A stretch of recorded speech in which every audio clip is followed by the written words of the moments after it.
پیغام number 10۔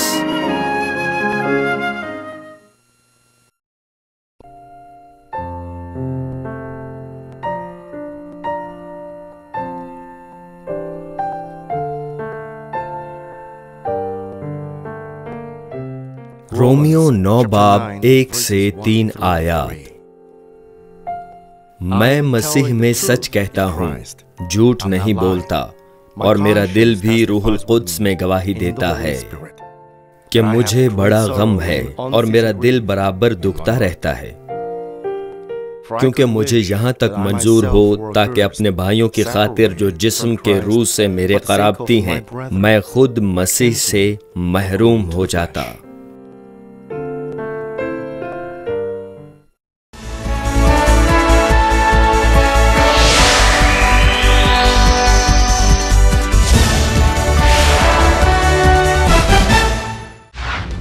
مانمنٹ central church بہت سی مقامی اور بین الاقوامی کلیسیاؤں پر مشتمل ہے جو کہ دنیا کے بیشتر ممالک جیسے کہ کینیا، امریکہ، Canada, Japan, France, India, Philippines اور ہنڈورس میں واقع ہیں۔ ریورنڈ ڈاکٹر جے راک لی نے پوری دنیا کے ممالک میں کروسیڈز کیے ہیں، جیسے کہ Uganda, Kenya, Japan, Pakistan, Philippines, Honduras, India, روس، جرمنی، پیرو، کانگو اور نیو یارک امریکہ شامل ہیں۔ حالیہ کروسیڈ جو کہ میڈیسن اسکوائر گارڈن میں ہوا، 200 سے زائد ممالک میں سیٹلائٹ کے ذریعے نشر کیا گیا۔ ان کی روحانی اور شفائی عبادات کو 200 سے زائد ممالک میں سیٹلائٹ، ریڈیو، ٹی وی اور انٹرنیٹ کے ذریعے نشر کیا گیا ہے۔ سن 2000 میں یوگانڈا میں منعقدہ انجیل مقدس کروسیڈ کو CNN پر بھی دکھایا گیا، اور ان کروسیڈ کی بنیاد پر انہیں بیداری کا عالمگیر رہنما قرار دیا گیا۔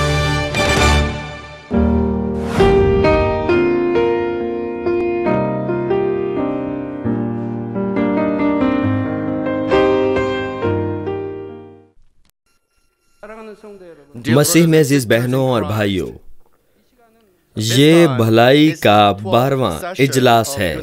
آج میں پولس رسول کی نیکی کے دوسرے حصے کے متعلق منادی کروں گا۔ پولس رسول کی پہلی بھلائی یہ تھی کہ ہر حالت میں خدا کے لیے اس کی شکر گزاری لا تبدیل اور کامل رفتار تھی۔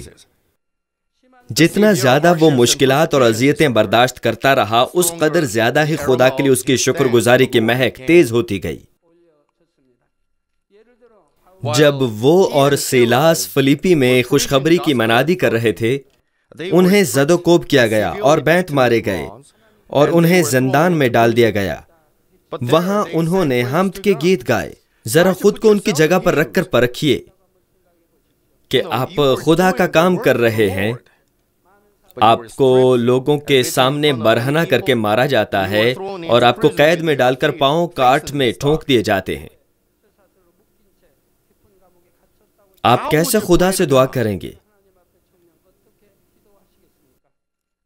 باپ، تیرا شکر ہو، تیرا شکر ہو باپ، مجھے مارا گیا اور اندر کے قید خانے میں ڈالا گیا، لیکن تو ہمارے ساتھ ہے۔ میں تیرا شکر گزار ہوں کیونکہ تو ان حالات سے جلال پائے گا، بلکہ میں شکر ادا کرتا ہوں، یہ تو میری خوشی ہے باپ۔ کیا آپ اس انداز سے دعا کریں گے؟ باپ، میں تیری بادشاہی کے لیے کام کرتا رہا ہوں، تو میرے ساتھ ایسا کیوں ہونے دے رہا ہے؟ مجھے قید میں کیوں پھینکا جانا چاہیے؟ باپ، ایسا کیوں ہے؟ کیا آپ ایسے دعا کر کے برے جذبات کو پروان نہیں چڑھائیں گے؟ اس نے غمگین گیت یا نوحہ نہیں گایا، بلکہ فقط خوشی اور شکر گزاری کے گیت گائے۔ انتہائی سختیوں میں شادمانی اور شکر گزاری کے گیتوں سے لبریز دل ہی خدا کے دل کو چھو سکتا تھا۔ اعمال 16 باب کی 26ویں آیت میں ہے، یہ کہتی ہے، یکا یک ایک بھونچال آیا یہاں تک کہ قید خانے کی نیو ہل گئی، اور اسی دم سب دروازے کھل گئے اور سب کی بیڑیاں کھل پڑی۔ داروغے نے جب اس حیران کن منظر کو دیکھا تو خوشخبری کو قبول کر لیا، گناہوں سے توبہ کی اور نجات حاصل کر لی۔ تب اس نے اور اس کے گھرانے نے فلیپی کی کلیسیا کی بنیاد رکھی۔ پولس رسول کی یہ ریاضت لاتعداد غیر اقوام کے لیے نجات کا سبب بنی۔ اس کی مشکلات اور مصائب کے سبب اور قیدی ہونے کے وسیلے ایک مزید کلیسیا کا آغاز ہو سکا۔ کیا آپ نہیں دیکھتے؟ غیر اقوام کے لیے اس کی رسول کی ذمہ داری کبھی بھی سرد نہیں پڑی۔ اپنے کام کو پورا کرنے تک وہ کبھی ماند نہیں ہوا، اور نہ ہی اس نے اپنے فرض کو کبھی بھی مشکل ہی سمجھا۔ جہاز کی تباہی کے وقت ساری رات اور دن اسے ایک لکڑی کے تختے کا سہارا لینا اور سمندری پانی پینا پڑا۔ وہ نہ کبھی خوف زدہ ہوا اور نہ ہی جھنجھلایا، بلکہ اس لمحے اس نے خدا کے سمندر سے بھی وسیع دل کے بارے میں سوچا اور اسے یاد کیا۔ اسی لیے خدا باپ اسے ایک جلالی مقام بخشنے کے لیے راضی تھا۔ جب میں پولس رسول کی نیکی کے متعلق بیان کرتا ہوں تو میں خداوند کے نام میں یہ دعا کرتا ہوں کہ آپ کا دل خاص نیکی سے بھر جائے جو کہ خدا کے دل کو چھو لے۔ عزیز بھائی اور بہنوں، پولس رسول کی دوسری بھلائی یہ تھی کہ وہ جانوں کو خداوند کا دل سے عزیز رکھتا تھا اور اپنے ستانے والوں کے لیے بھی اپنی جان قربان کرنے کے لیے تیار تھا۔ جو خداوند کو سچا پیار کرتے ہیں وہ دوسروں کو خداوند کی مانند ہی پیار کرنا شروع کر دیتے ہیں۔ یہ اس لیے تھا کیونکہ اس نے اپنے دل کی گہرائیوں سے اس بات کا احساس کر لیا تھا کہ یسوع اس زمین پر گناہگاروں کو بچانے کے لیے آیا اور مصلوب ہوا۔ جب یسوع صلیب پر لٹکا ہوا تھا تو اس نے یہ کہتے ہوئے اپنے مصلوب کرنے والوں کے لیے یہ دعا کی، اے باپ انہیں معاف کر کیونکہ یہ نہیں جانتے کہ کیا کرتے ہیں۔ اور اس نے یہ کہا، میں پیاسا ہوں، اور اس نے روحوں کی نجات کے لیے اپنی دلی خواہش کا اظہار کیا۔ بس اگر ہم خدا سے سچا پیار کرتے ہیں تو ہم ان جانوں پر رحم اور ترس کھائیں گے جو اپنے گناہوں کے باعث ہلاکت کی جانب رواں دواں ہیں۔ روحوں کے لیے پولس رسول کا پیار اس قدر زیادہ تھا کہ وہ اس کا اقرار فلیپیوں پہلے باب کی 8ویں آیت میں کرتا ہے، خدا میرا گواہ ہے کہ میں مسیح یسوع کی سی الفت کر کے تم سب کا مشتاق ہوں۔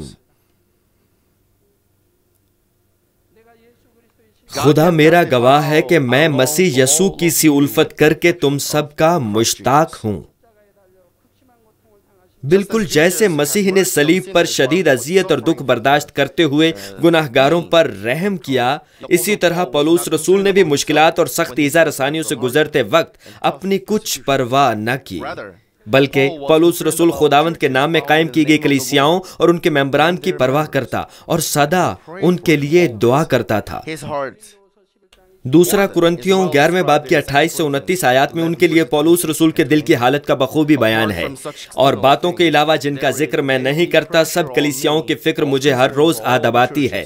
کس کی کمزوری سے میں کمزور نہیں ہوتا، کس کے ٹھوکر کھانے سے میرا دل نہیں دکھتا۔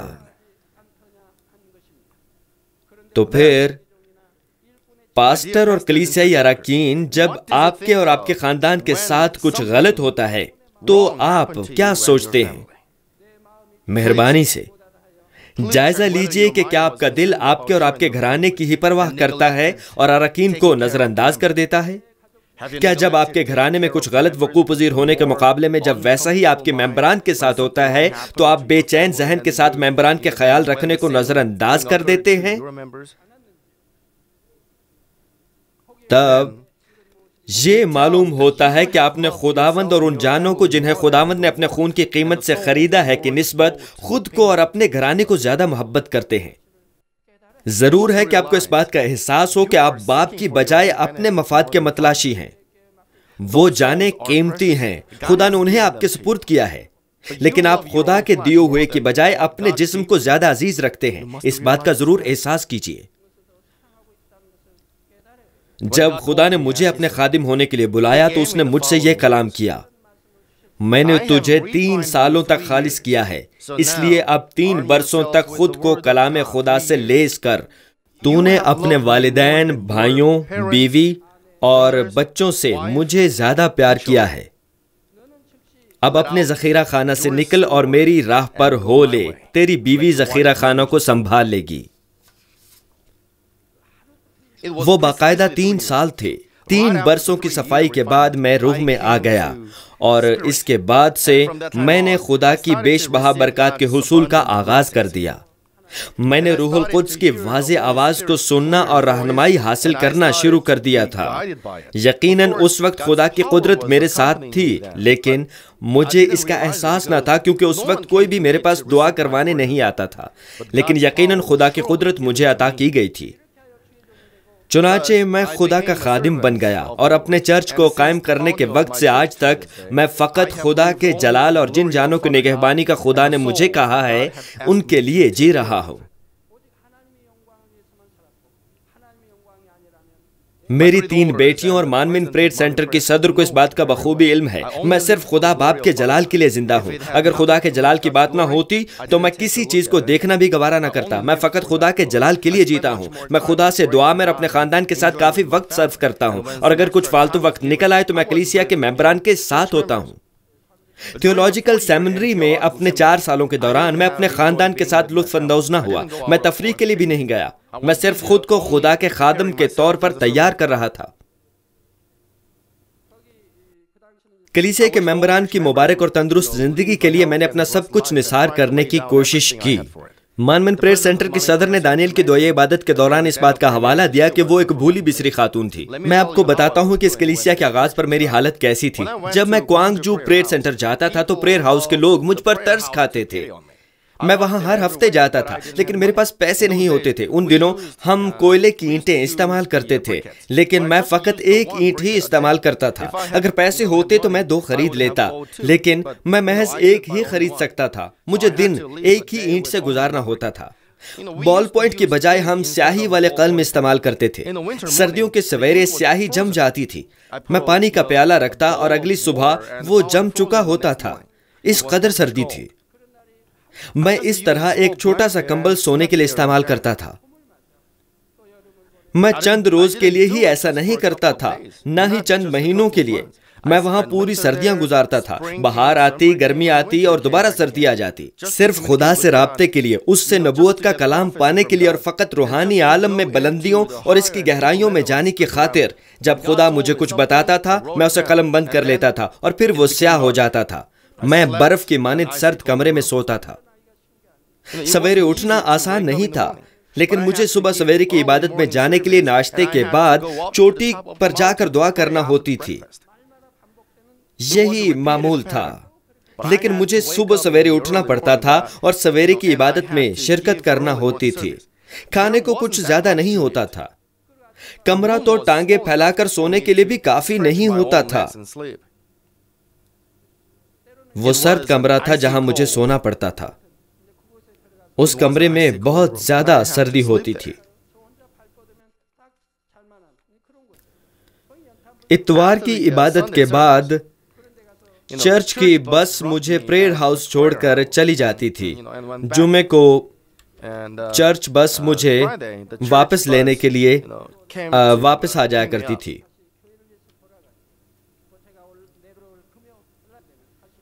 جب مجھے جوچی ون میں دعائیا جگہ ملی تو مجھے وہاں پہنچنے کے لیے ریل پکڑنی ہوتی تھی۔ جب میں اسٹیشن کے لیے نکلتا تو چرچ بس مجھے وہاں سے لے لیتی اور جوچی ون پہنچنے پر مجھے اسٹیشن سے پریئر ہاؤس تک پیدل جانا پڑتا تھا۔ جب میرا دعائیا مقام صوبہ کینگون میں تھا تو مجھے دریائے ہان پان کرنا ہوتا تھا۔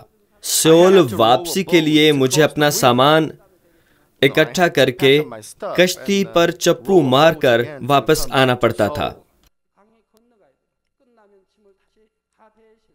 گرمیوں میں جب کافی زیادہ بارشیں ہوتی تھیں، آپ جانتے ہیں کہ وہاں بہت بارشیں ہوتی ہیں، تو گرمیوں میں جب بہت زیادہ بارشیں ہوتی تو دریا چھلک جاتا تھا۔ تب مجھے اپنی چھوٹی سی کشتی لے کر ایسی جگہ جانا پڑتا تھا جہاں پر دریا میں پانی زیادہ نہ ہو یا پانی زیادہ تیز رفتار نہ ہو، تاکہ میں وہاں سے دریا کو پار کر سکوں۔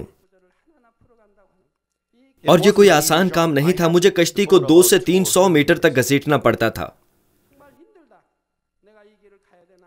میں کئی سالوں تک صحیح سے سو نہ پایا، لیکن میں بے حد شکر گزار تھا۔ مجھے خدا باپ سے بات چیت کے وسیلے نبوت ملتی تھی تاکہ کلام کی تمام مشکل آیات کا حل جان سکوں، اس لیے میں نہایت خوش تھا۔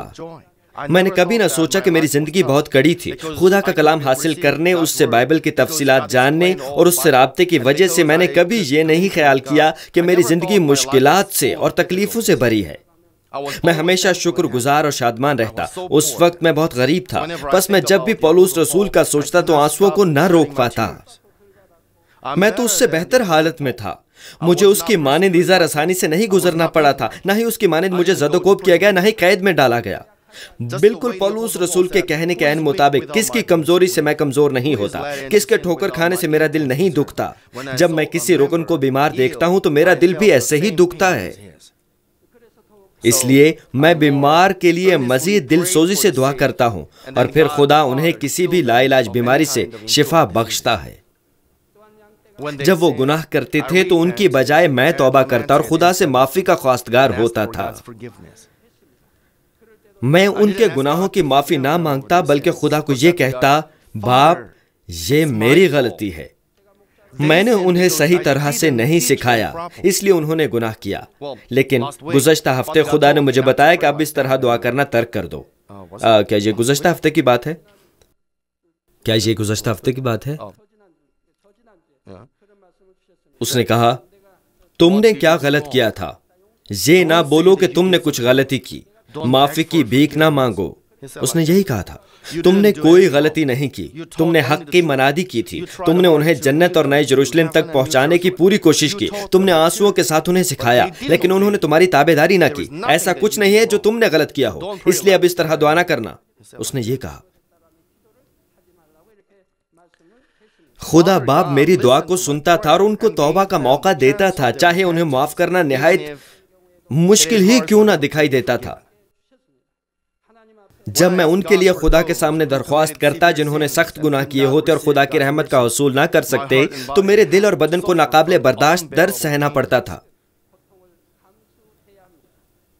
میرا دل موم کی مانند پگھل جاتا، اور جب میں ان کے لیے خلوص دل سے دعا کرتا تو میری توانائی بہہ نکلتی۔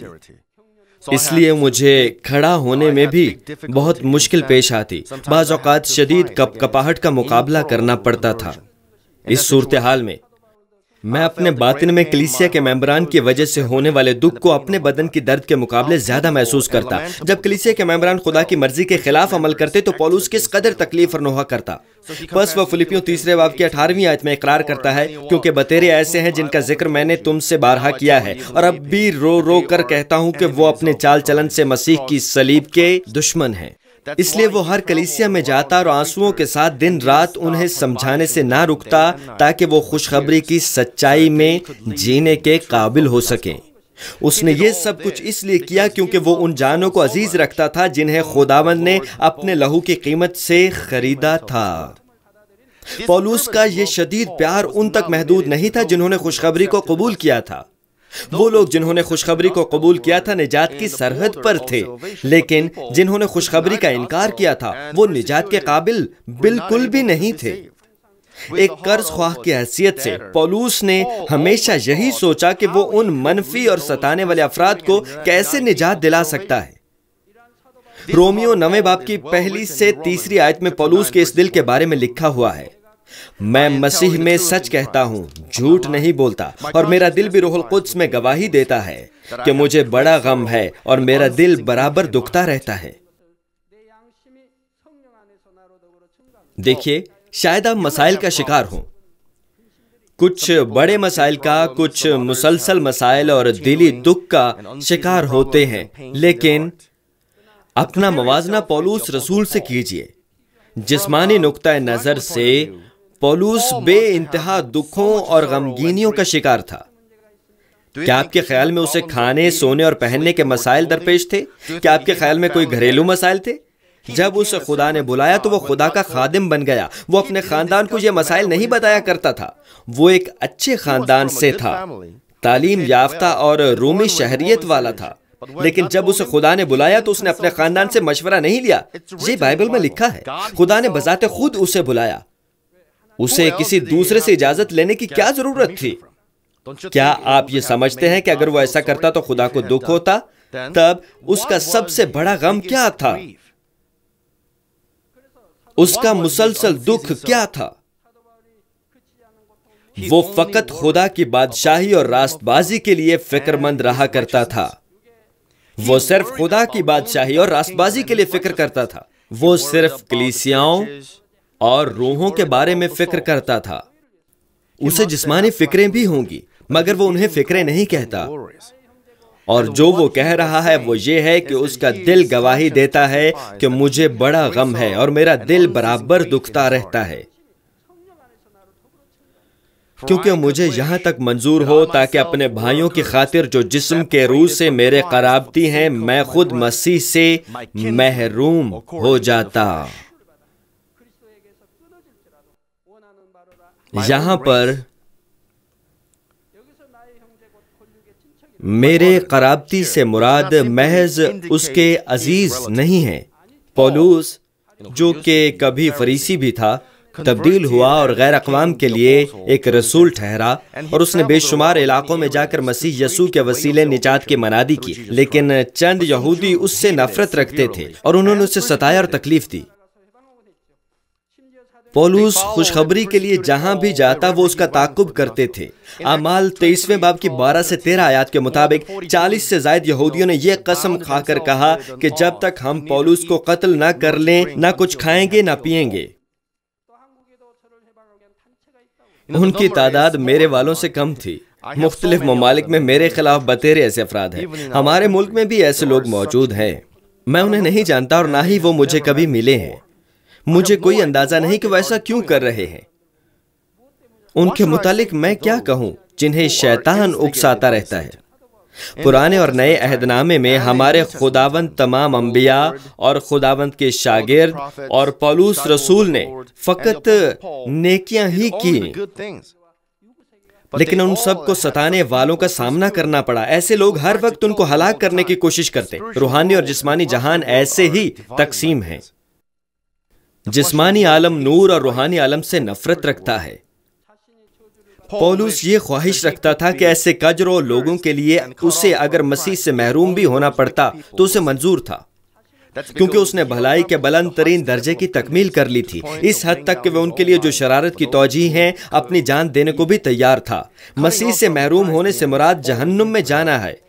اس نے یہ اس لیے نہیں کہا کہ اسے جہنم کے ہولناکی کا اندازہ نہیں تھا۔ پولس رسول کسی بھی دوسرے سے زیادہ جہنم کو سمجھتا تھا، تاہم اس نے اقرار کیا کہ اگر اس کے جہنم میں جانے سے وہ نجات پا جائیں تو اسے منظور ہے۔ اس سے روحوں کے لیے اس کی محبت کا علم ہوتا ہے۔ اس کا باطن یسوع کی مانند تھا، جس نے گناہوں کی موت کی سزا اپنے اوپر اٹھا لی تاکہ گناہگاروں کے لیے نجات کی راہ بن سکے۔ اسی وجہ سے خدا باپ پولس سے پیار کی اور آسمان پر اسے ایک بلند مقام دینے کی چاہت رکھتا تھا۔ چونکہ وہ اس قدر نیک دل تھا، وہ خدا باپ کو سب سے زیادہ پیار کرتا تھا، وہ خداوند کو سب سے زیادہ پیار کرتا، زندگیوں کو نہایت پیار کرتا اور کلیسیاؤں کو انتہائی عزیز رکھتا۔ اس لیے وہ نئے عہد نامے کے دور میں خدا کی عظیم قدرت کو حاصل کر سکا۔ اگر کوئی پولس سے زیادہ بہتر نیکی کا خدا کے لیے، خداوند کلیسیاؤں اور روحوں کے لیے بہتر محبت کا مالک ہوتا تو وہ خدا سے زیادہ بڑی قدرت حاصل کرتا، لیکن کوئی ایسا بالکل بھی نہ تھا۔ بالکل جیسے پرانے عہد نامے میں موسیٰ یا ایلیاہ سے زیادہ کوئی سبقت نہ لے جا سکا۔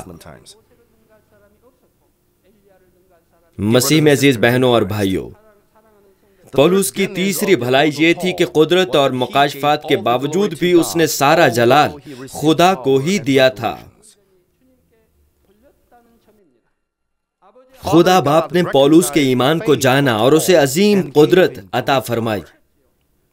اس قدرت سے جو خدا نے پولس کو بخشی، ایک جنم کا لنگڑا چلنے لگا، اور پولس کو جب ایک سانپ نے کاٹا تو اسے کوئی بھی ضرر نہ پہنچا۔ اور خدا پولس کے وسیلے غیر معمولی معجزات دکھاتا تھا۔ پس لوگ رومال اور پٹکے اس کے بدن سے چھوتے، اور جب وہ انہیں بیماروں پر ڈالتے تو وہ شفا پا جاتے اور بدروحیں بھاگ جاتی۔ ان تمام قدرت کے کاموں کے باوجود پولس کبھی بھی مغرور نہ ہوا، بلکہ سارا جلال خدا کو ہی دیا۔ اس لیے پہلا کرنتھیوں 15 باب کی 10ویں آیت میں وہ یہ اقرار کرتا ہے، لیکن جو کچھ ہوں خدا کے فضل سے ہوں، اور اس کا فضل جو مجھ پر ہوا وہ بے فائدہ نہیں ہوا، بلکہ میں نے ان سب سے زیادہ محنت کی، اور یہ میری طرف سے نہیں ہوئی بلکہ خدا کے فضل سے جو مجھ پر تھا۔ چونکہ پولوس روز مرتا تھا اس لیے وہ نہایت حلیم تھا اور پاک اور خالص دل کی تکمیل کر چکا تھا، اس لیے وہ خدا سے گہری رفاقت رکھ سکتا اور بطور روحانی تجربات بھی کر سکتا تھا۔ خدا نے پولوس کو آسمان دکھائی اور آسمانی اجر کا علم بھی بخشا۔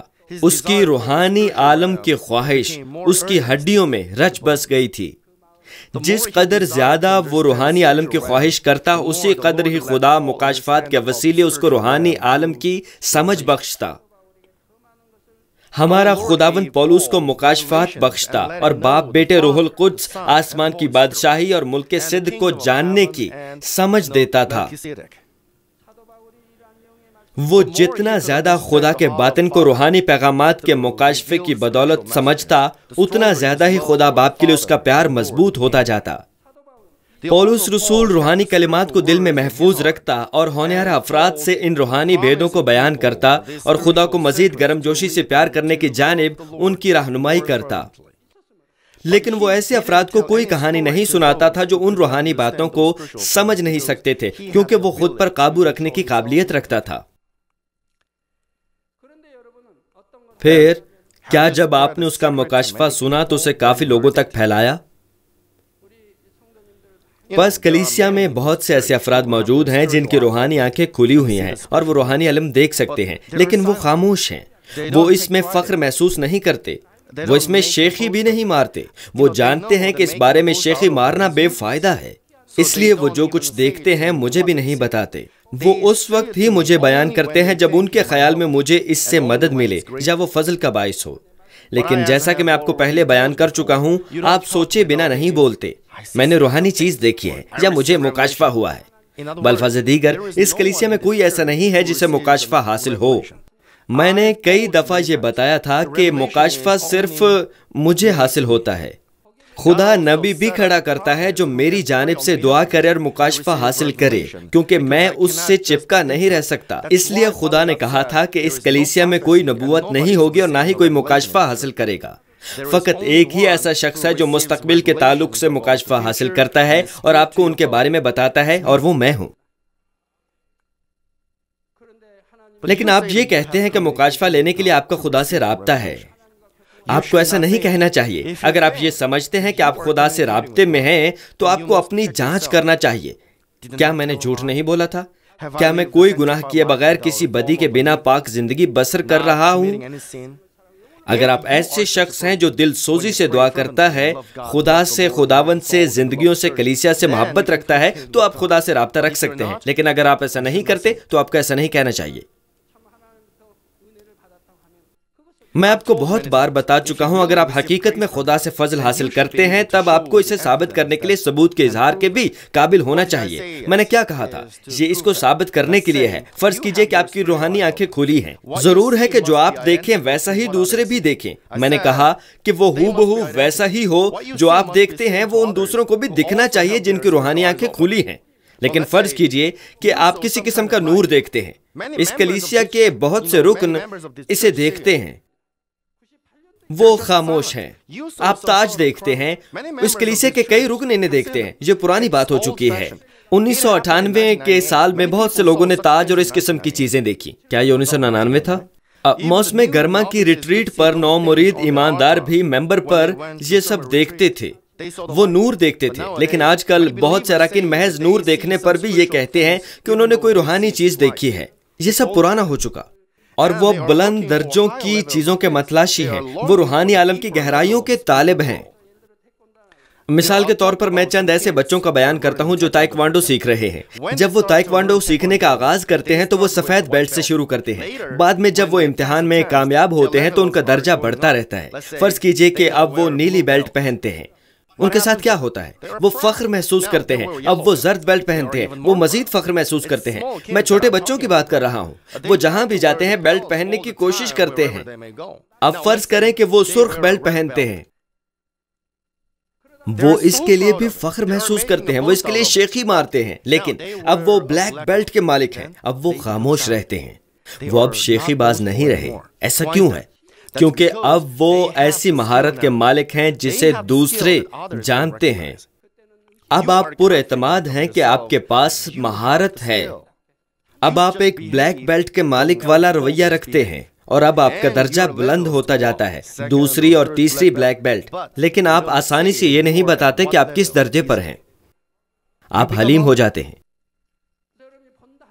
بس اگر آپ حقیقت میں کچھ دیکھتے ہیں تو آپ کو اس قابل ہونا چاہیے کہ جو کچھ آپ نے دیکھا ہے کیا وہ سچ ہے. جو آپ دیکھتے ہیں وہ دوسروں جیسا ہی ہونا چاہیے. آپ کو اس بارے میں شیخی نہیں مارنی چاہیے. خدا نے یہ آپ کو اس لیے نہیں دکھایا کہ آپ شیخی ماریں. اس نے یہ آپ کو اس لیے عنایت کیا تاکہ آپ اسے خدا کی بادشاہی کے لیے استعمال کریں. آپ کو اس کی ضیافت نہیں بنانا چاہیے اور نہ ہی اسے کلیسیا سے الگ کرنا چاہیے. شاید کچھ ایسے افراد بھی کلیسیا میں ہوں جنہیں جھوٹی نبوت ملتی ہے. وہ ایسے لوگ ہیں جو بہت دعا گو ہیں، لیکن ان کی وجہ سے کتنی کلیسیاں برباد ہو گئی. کلیسیا میں جب کوئی ایسا شخص موجود ہو نبوت کر سکتا ہو تو کلیسیائی رکن پاسٹر سے زیادہ اسے عزیز رکھتے ہیں. وہ پاسٹر کی بجائے اس آدمی کے پاس جاتے ہیں، وہ اسے زیادہ عزت دینے لگتے ہیں. پاسٹر ایک کٹ پتلی بن کر رہ جاتا ہے.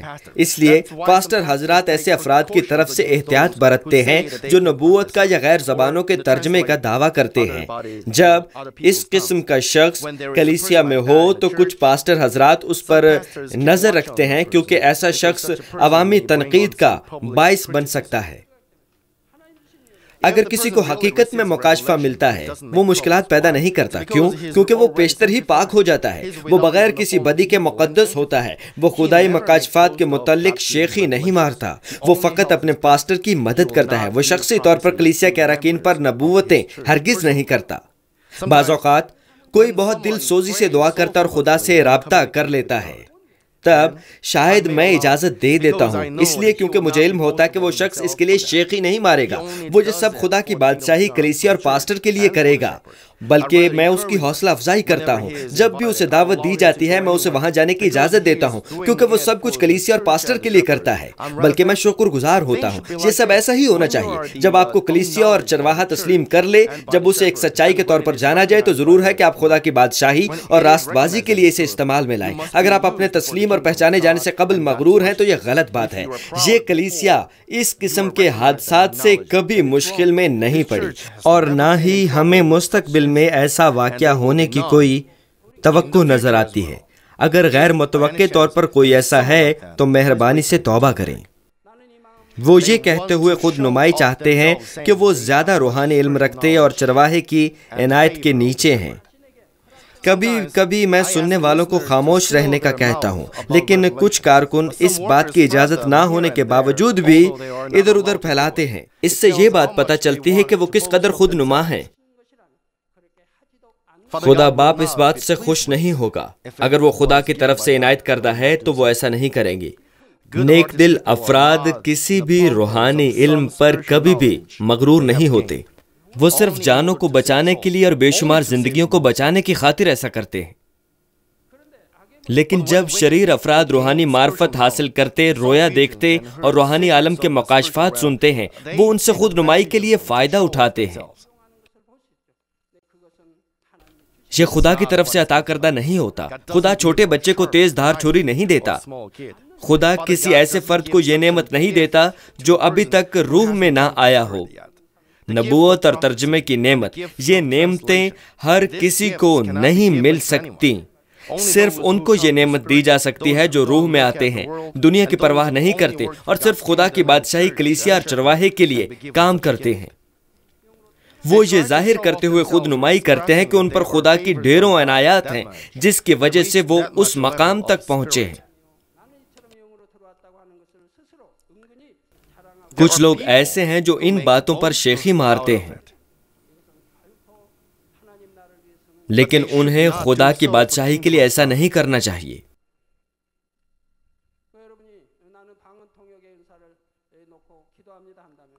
اگر آپ غیر زبانوں کے ترجمے کی نعمت کے لیے دعا کرتے ہیں تو آپ خود کو پرکھیں کہ کیا میں گناہ کے بغیر جی رہا ہوں؟ کیا میں نے کافی سالوں سے گناہ کی ہر شکل تک کو اتار پھینکا ہے؟ اگر آپ نے ایسا کیا ہے اور سرگرمی سے دعا کی ہے اور آپ کی دعائیں خدا کے مقرر کردہ معیار تک پہنچ گئی ہیں، تب خدا آپ کو جواب دے گا. آپ محض زیادہ دعا سے اس نعمت کو حاصل نہیں کر سکتے. ایسی نعمتیں اتنی آسانی سے حاصل نہیں کی جا سکتی۔ ضرور ہے کہ آپ جانیں کہ بائبل میں کن لوگوں نے انہیں حاصل کیا ہے۔ وہ سب مرد خدا تھے۔ ڈیکن فلپس کس قدر بھلا شخص تھا۔ اس نے خدا سے کافی قدرت حاصل کی۔ اس کی تمام بیٹیوں کے پاس ترجمے کی نعمت تھی۔ ایمان کے آباء و اجداد کون تھے؟ وہ ایسے برتن تھے جنہیں خدا نے قدرت سے استعمال کیا۔ کیا آپ یکدم ایسا کہہ سکتے ہیں کہ آپ نبوت کر سکتے ہیں؟ خدا باپ نے آپ کے متعلق کسی بات کا ذکر نہیں کیا۔ ضرور ہے کہ آپ آج کے پیغام کو اپنی خوراک بنائیں۔ نیک دل افراد جب روحانی علم حاصل کرتے ہیں تو اسے اپنے ذہن میں محفوظ رکھتے ہوئے اس سے اپنے دل کی افزائش کرتے ہیں۔ وہ اپنی روحانی آنکھوں سے جو بھی دیکھیں اس کے لیے وہ خدا کے شکر گزار ہوں گے۔ وہ خود نمائی نہیں کرتے بلکہ روح میں تبدیل ہوتے جاتے ہیں۔ اگر وہ گہرے اور مکاشفاتی روحانی پیغامات سنتے ہیں تو وہ اس کلام سے روح میں بدلنے کی پوری کوشش کرتے ہیں۔ پولس رسول اتنا حلیم تھا کہ اس نے یہ نہیں کہا مجھ پر خدا کی بڑی عنایت ہے کہ میں اس سے گہرے مکاشفات حاصل کرتا اور اس سے عمیق رفاقت رکھتا ہوں۔ یہ اس لیے تھا کیونکہ وہ نیکی، صبر اور پرہیزگاری کا پھل بر لایا تھا۔ وہ ان لوگوں سے ایک بھی بات نہیں کرتا تھا جو اسے سمجھ نہ سکیں، اور جو کچھ وہ کہہ سکتا تھا اسے محفوظ رکھتا تھا کہ کہیں ایسا نہ ہو کہ کوئی ٹھوکر کھائے۔ دوسرا کرنتھیوں 12ویں باب کی پہلی آیت میں وہ یہ بتاتا ہے کہ وہ آسمان پر گیا تھا۔ مجھے فخر کرنا ضرور ہو، اگرچہ مفید نہیں۔ فخر بے فائدہ ہے، صحیح؟ بس جو رویا اور مکاشفے مجھے خداوند کی طرف سے عنایت ہوئے ان کا میں ذکر کرتا ہوں۔ اور اگلی 5ویں آیت کہتی ہے میں ایسے شخص پر تو فخر کروں گا لیکن اپنے آپ پر سوا اپنی کمزوریوں کے فخر نہ کروں گا۔ وہ کلیسیا کے ممبران کے دلوں میں انہیں آسمان کے متعلق اپنی گواہی بتا کر آسمان کی امید کو بونا چاہتا تھا، لیکن خود پر فخر کی کوئی تمنا نہیں رکھتا تھا۔ پولس کو یہ بات بخوبی معلوم تھی کہ ایسی روحانی باتوں کا احساس خود سے نہیں کر سکتا تھا، چونکہ اسے علم تھا کہ وہ بتیری روحانی باتوں کو روح القدس کے کام کی بدولت جانتا ہے۔ اس لیے وہ روح القدس کے لیے خاص محبت رکھتا تھا۔ اس نے یہ نہیں سوچا کہ اس نے اپنی دعاؤں سے کچھ حاصل کیا، بلکہ اس بات کا احساس کیا کہ روح القدس کے وسیلے سب کچھ ممکن ہوا۔ کیا آپ آسانی سے یہ کہہ دیتے ہیں کہ میری دعا نے مجھے یہ جواب دیا، یا میرا دل اس انداز سے قابو میں نہیں رہتا؟ در حقیقت خدا کے ہر فرزند کو روح القدس کی آواز کو سننا اور اس کی رہنمائی میں رہنا چاہیے۔ مہربانی سے اس بات کو جانچیں کہ آپ نے بھی خود نمائی کے لیے ایسی کوئی بات کہی ہے یا نہیں کہ آپ ایک نمایاں روحانی ہستی ہوں۔ جب آپ نے بیمار کے لیے میرے دعا کیے ہوئے رومال کے ساتھ دعا کی تھی اور ان بیمار لوگوں کی شفا کی گواہیاں دیں تو آپ نے کیا کیا؟ کیا آپ نے خدا کو مکمل طور پر جلال دیا تھا یا آپ نے خود کو نمایاں کرنے کی معمولی سی تمنا کو پورا کیا تھا؟ نیک دل افراد خدا کا جلال خود نہیں لیتے بلکہ سارا جلال اسی کو دیتے ہیں، بلکہ وہ شکر گزار اور شادمان محسوس کرتے ہیں کہ وہ خدا کے آلے کے طور پر استعمال ہوئے۔ ڈیکن آئیجا آن کو متعدد کلیسیائی شاخوں میں دعوت دی جاتی ہے، صحیح؟ اور کلیسیا کے دوسرے اراکین بھی دعوت پر کئی جگہوں پر جاتے ہیں، صحیح؟ وہ وہاں میری اجازت کے بغیر کبھی نہیں جاتے، وہ پہلے مجھ سے اجازت لے لیتے ہیں اور ضرور ہے کہ میں ان پر دستخط کروں۔ کلیسیا کی تمام سرگرمیوں پر میرے دستخط ہوتے ہیں، یہاں تک کہ آپ میں سے چند افراد اگر جمع ہو کر کسی ریٹریٹ پر بھی جانا چاہیں تو وہ پہلے میری اجازت کی منظوری لیتے ہیں۔ آپ وہاں اپنی پسند سے نہیں جا سکتے۔ بہت سے متحدہ مشن اور گروپس موان کے میٹھے پانی کے مقام پر جون اور جولائی کے ماہ میں گئے تھے، صحیح؟ لیکن کیا کوئی ایسا بھی ہے جو میری اجازت کے بغیر وہاں گیا ہو؟ وہ سب لازماً مجھ سے اجازت کی منظوری لیتے ہیں۔ سیول میں بس میں سفر کرنا ٹھیک ہے، لیکن جب انہوں نے سیول سے باہر جانا ہو تو مجھے پروگرام پر لازماً دستخط کرنا ہوتے ہیں۔ میرے دستخط کے بغیر وہ کسی حادثے کا شکار ہو جاتے ہیں۔ ایک مرتبہ ایسا ہوا تھا، غالباً 1990 میں۔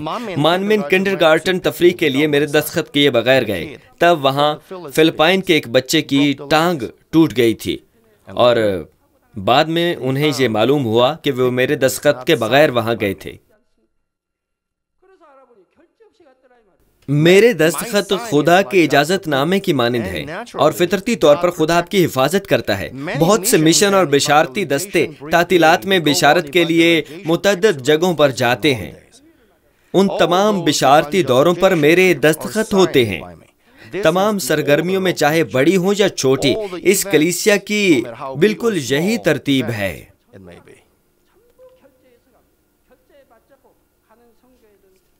وہ خدا پر کلی طور پر انحصار کرتے ہیں اور بہت زیادہ بااعتماد ہوتے ہیں، کیونکہ وہ یہ سمجھتے اور تسلیم کرتے ہیں کہ وہ تمام باتیں ان کی اپنی صلاحیت سے نہیں آتی۔ اچھے لوگ شاید ظاہری طور پر کمزور دکھائی دیں، لیکن وہ روحانی طور پر بہت جرأت مند اور مضبوط ہوتے ہیں۔ خود ساختہ راست بازی کو مکمل طور پر مسمار کرنے کے بعد پولوس غیر معمولی اور عظیم معجزات کر سکتا تھا، لیکن وہ کسی بھی وقت یہ اقرار کرتا تھا کہ یہ میں نے نہیں کیا، میں تو کچھ نہیں کر سکتا، بلکہ سب کچھ باپ کی قدرت سے ہوا ہے۔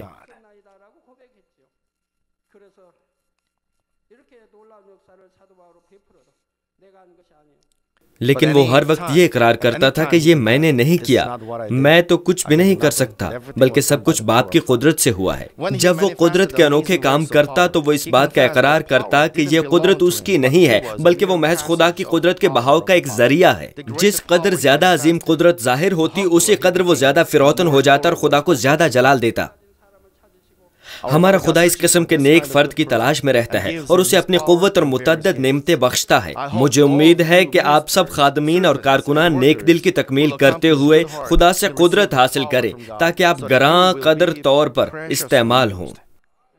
پیغام کا خلاصہ حاضر خدمت ہے۔ عزیز بہنوں اور بھائیوں، پولوس رسول دوسرا کرنتھیوں 4 باب کی 7ویں آیت میں بیان کرتا ہے، لیکن ہمارے پاس یہ خزانہ مٹی کے برتنوں میں رکھا ہے تاکہ یہ حد سے زیادہ قدرت ہماری طرف سے نہیں بلکہ خدا کی طرف سے معلوم ہو۔ پولوس اس بات کا اقرار کرتا ہے کہ وہ ایک مٹی کا نازک برتن تھا جس پر خدا کی حد سے زیادہ قدرت خزانے یعنی یسوع مسیح کے وسیلے سے نازل ہوئی۔ جب خدا باپ نے مجھے پولوس رسول کے بارے میں واضح کیا، اس نے مجھے ایک بڑے اور گہرے برتن کی مثال دی جو کہ زمین میں دبا ہو۔ ایک بڑا اور گہرا برتن جو زمین میں دبا ہو۔ خدا باپ کو معلوم تھا کہ یہ برتن زمین میں دبا ہے۔ اس نے برتن کو خالص کیا اور بہت استعمال کیا۔ اس نے برتن کو پاک کیا۔ وہ زمین میں گہرا دبا ہوا تھا۔ خدا کو پیشگی ہی معلوم تھا اور اسے ایک مرتبہ بلایا تھا۔ ایک مرتبہ جب اسے اس کا تجربہ ہو گیا تو مرتے دم تک اس نے خدا اور خوشخبری کے لیے دوڑ دھوپ کیے۔ جب وہ اذیتوں میں تھا تو وہ شادمان اور شکر گزار رہا۔ اس لیے خدا اسے ایک زمین میں گڑا ہوا برتن کہتا ہے۔ حیران کن برتن جو زمین میں دبا ہوا حقیر معلوم ہوتا ہے، لیکن اس کے اٹھائے جانے پر صاف اور پاک ہونے کے بعد وہ ایک قیمتی اور دستیاب برتن بن گیا۔ پولوس کے ساتھ بھی ایسا ہی معاملہ تھا۔ خدا باپ نے اس کے دل کی گہرائی کو دیکھا اور اسے چن لیا اور اسے غیر اقوام کے لیے رسول بنانے کے لیے خالص کیا۔ میں نے اب تک اس کے چنے جانے کی 3 وجوہات آپ کے سامنے بیان کی ہیں۔ پہلی یہ کہ وہ خدا کے فضل کے لیے لا تبدیل اور کامل رفتار شکر گزاری کرتا تھا۔ اگر آپ 10، 15 اور 20 سالوں تک بھی اپنا دل تبدیل نہیں کرتے تو آپ ایسے ہی برتن ہیں۔ آپ ایسے برتن ہیں جسے خدا باپ بعد میں استعمال کرے گا۔ میں نے ابھی تک اپنے دل کو نہیں بدلا۔ جب میں سچ سنتا ہوں تو اس کے مطابق جینے کی کوشش کرتا ہوں۔ میں نے بدی کے تمام صورتوں کو اتار پھینکا اور گناہوں کو ترک کیا ہے۔ میں خود کو دنیا سے الگ کیا ہے اور اپنے باطن کو پاک کیا ہے۔ اگر آپ یہ کہہ سکتے ہیں تب آپ خدا باپ کے عظیم برتن ہیں۔ وہ آپ کو قدرت سے استعمال کیوں نہ کرے گا؟ ایسے برتن پہلے ہی ظاہر ہو چکے ہیں، لیکن اس بارے میں سوچئے کہ آپ بہت سخت محنت کرتے رہے ہیں. آپ 10, 15 اور 20 سالوں سے ایسا کر رہے ہیں، لیکن آخر میں آپ گناہ کا ارتکاب کرتے ہیں یا عورت کی خواہش کرتے ہیں، تو ابھی تک آپ کا جمع کیا گیا اجر سب بے فائدہ ہو جائے گا. ہمارا خدا باپ کتنا مایوس ہوگا. آپ کو ایسا نہیں کرنا چاہیے. یہ کس قدر افسوسناک اور قابل رحم بات ہے. آپ نے خدا کو پیار کیا، اس کلیسیا کے قائد رہے اور وفادار بھی رہے، لیکن وہ سب بے فائدہ رہا. آپ خدا کا آمنا سامنا کیسے کر سکتے ہیں اور کیسے خدا سے دعا کر سکتے ہیں؟ میں امید کرتا ہوں کہ آپ کے ساتھ ایسا کبھی نہ واقع ہو. دوسری بات، وہ خداوند کے دل کے مانند زندگیوں کو عزیز رکھتا تھا اور ان کے لیے جو اسے ستاتے تھے اپنی جان تک دینے کو تیار تھا. آخری بات، اسے بیش بہا قدرت اور مکاشفات حاصل ہوئے، لیکن اس نے سارا جلال خدا کو دیا. اس نے پہلا کرنتھیوں 11ویں باب کی پہلی آیت میں اس بات کا اعلان کیا، تم میری مانند بنو جیسا میں مسیح کی مانند بنتا ہوں. میری یہ تمنا ہے کہ آپ پولوس کی نیکی سے مکمل مشابہت رکھیں اور خدا کے مضبوط خادم اور کارکن بنیں جو کہ قدرت کے کام کا مظاہرہ کر سکیں. میں یسوع مسیح کے نام میں یہ دعا کرتا ہوں کہ آپ دنیا کے آخر میں روح القدس کی خدمت کو پورا کریں اور خدا کو بڑا جلال دیں. یسوع مسیح کے نام میں آمین.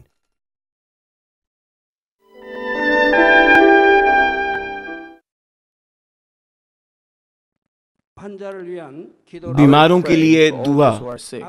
میں ان سب لوگوں کے لیے دعا کروں گا جو بیمار ہیں. آپ اپنے بدن کے اس حصہ پر اپنا ہاتھ رکھ لیں جہاں پر بیماری ہے اور اس دعا سے استفادہ کیجیے. اگر آپ بیمار نہیں ہیں لیکن اپنی دلی مرادیں پانا چاہتے ہیں تو اپنا ہاتھ اپنے سینے پر رکھ لیجیے. خدا کا زندہ کلام وقت اور فاصلے کی قیود سے آزاد ہے اور آپ کے ایمان کے مطابق آپ کے لیے کام کرے گا. آپ جہاں کہیں بھی ہوں، اگر ایمان کے ساتھ اس دعا کو قبول کریں گے تو آپ خدا کی قدرت کے حیران کن کام دیکھیں گے. ہاللیلویہ. قادر مطلق خدا، تو جو محبت ہے، اپنے بچوں پر اپنے ہاتھ کو رکھ اور تمام GCN دیکھنے والوں پر بھی جو ایمان سے اس دعا کو ٹی وی کے ذریعہ قبول کرتے ہیں. اپنا ہاتھ ان پر رکھ اور اپنے عجیب کام جو وقت اور فاصلے کی قیود سے آزاد ہیں ان تمام لوگوں کی زندگیوں میں دکھا جو دنیا کے کسی بھی کونے میں ہیں. ان کو ایسا ایمان عطا فرما جس کے وسیلہ سے ان کے تمام شکوک و شبہات ختم ہو جائیں. ان کی زندگی سے تمام دکھ اور مشکلات جاتی رہیں.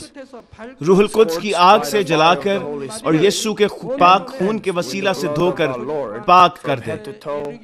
سر سے لے کر پاؤں تک سارے جسم میں خدا کی عظیم تخلیقی قوت آشکار ہو.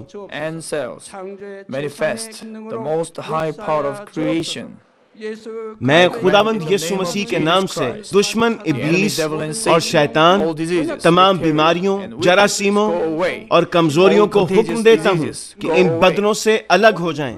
تمام چھوت کی بیماریاں جاتی رہیں. ہر وہ بیماری جو لا علاج ہے اور نئی دریافت شدہ بیماریاں روح القدس کی آگ سے جل کر بھسم ہو جائیں.